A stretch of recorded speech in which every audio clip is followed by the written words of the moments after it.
What's going on, YouTube? This is SG1 Sports, and you're watching our college football channel. Time for the Iowa Hawkeyes projected record as we preview their 2024 schedule. Before we get to 2024, let's look back at 2023. Here was the schedule from last season, and you see Utah State, Iowa State, Western Michigan in the non-conference. Of course, they play Iowa State every year.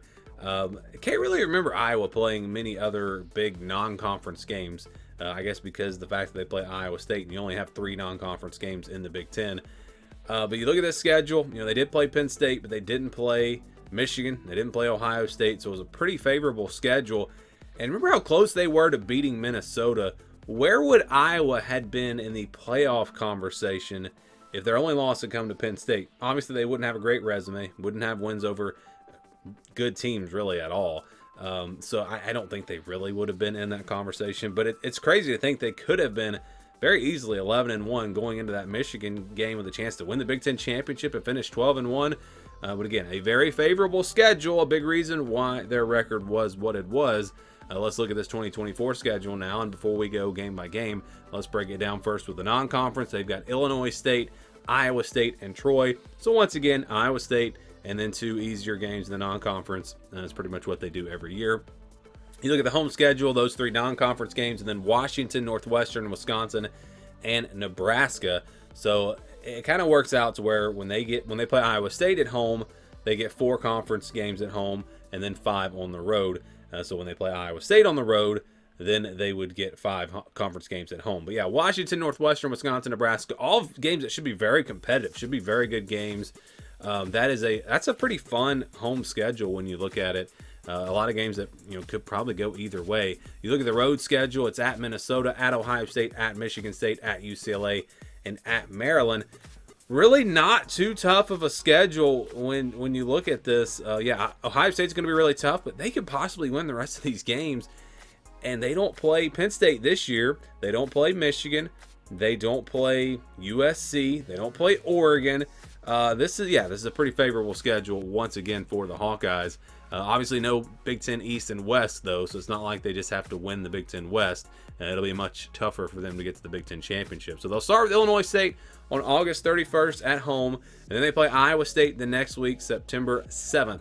Then they'll play Troy at home on the 14th. Follow that up with a road game at Minnesota on September 21st. So that'll be their first conference game and also their first road game. That could be a tricky one there. Of course, Minnesota beat them last year.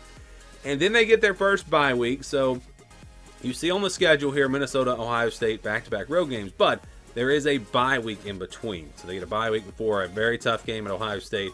Really not going to give them much of a chance in that one. But then they'll play Washington at home on October the 12th. Then it's on the road to face Michigan State on the 19th.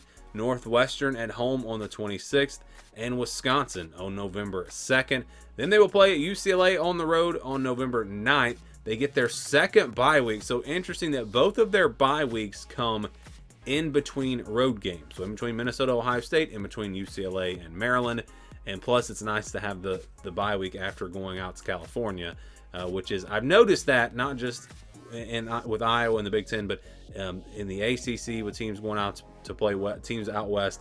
I've noticed that these conferences have kind of helped them out with that travel, which is a good idea. But Maryland there on the 23rd, and then Nebraska to close things out on November 29th. That'll be on the Friday after Thanksgiving.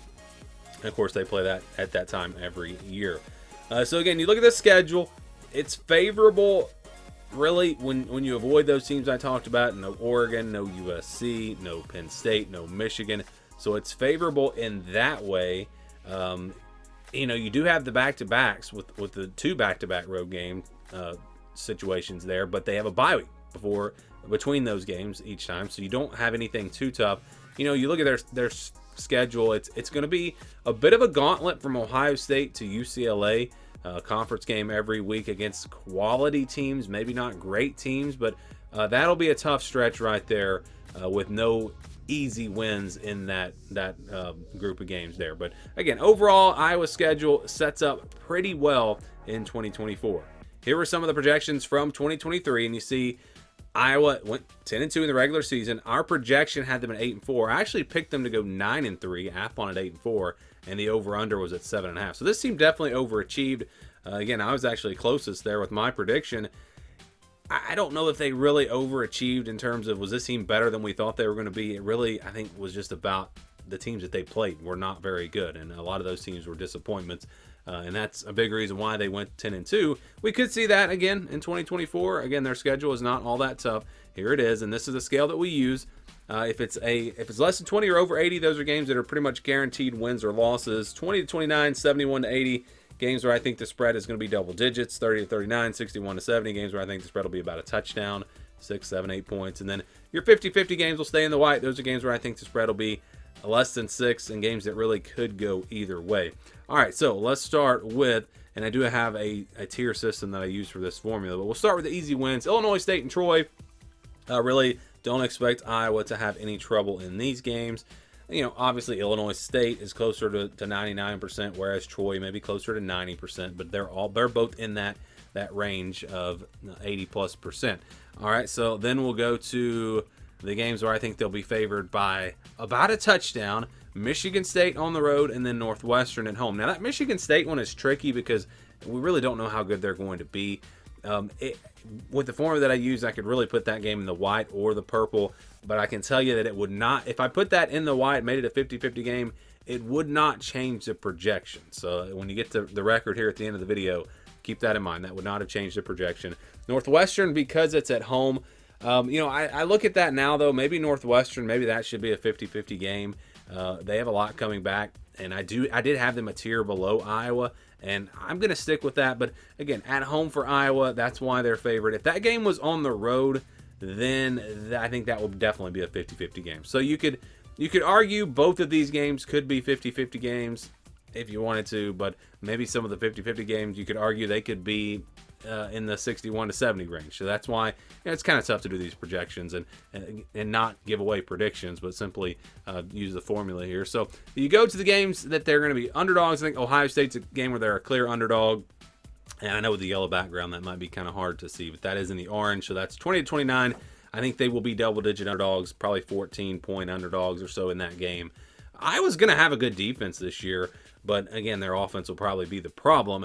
And that leaves you with Iowa State, Minnesota, Washington, Wisconsin, UCLA, Maryland, and Nebraska. And right now, I've got all these games as 50-50 games. I think as we get closer to the season, it'll become a little bit more clear on some of these teams and how good they're going to be. UCLA with the new coaching staff. Maryland has a good bit of roster turnover. Washington, of course, a lot of roster turnover and a new staff. Minnesota is a team that I think could be sneaky this year with some of their roster additions. And then Iowa State, rivalry game, that's always tough. So I think that definitely is a 50-50 game. All right, so that means that the majority of this schedule, 7 of the 12 games, are actually 50-50 games that could go either way. And that's kind of what we had last year for Iowa, and they were able to win those games. They were able to win a lot of close games. If they do it again, they're going to have a really good season. If they don't, it's probably going to be a disappointing season. But what's the projection when we average all this out? Well, it is 7-5. So a 7-5 projection for Iowa. Again, when you have so many games that could go either way, your projection is going to be closer to 6-6. If most of the games could go either way, obviously the Illinois State and Troy games help them out, and that pulls it up to 7-5. But again, a 7-5 projection for Iowa. Do you guys agree? Do you disagree? Give me your thoughts on the Hawkeyes down in the comments below.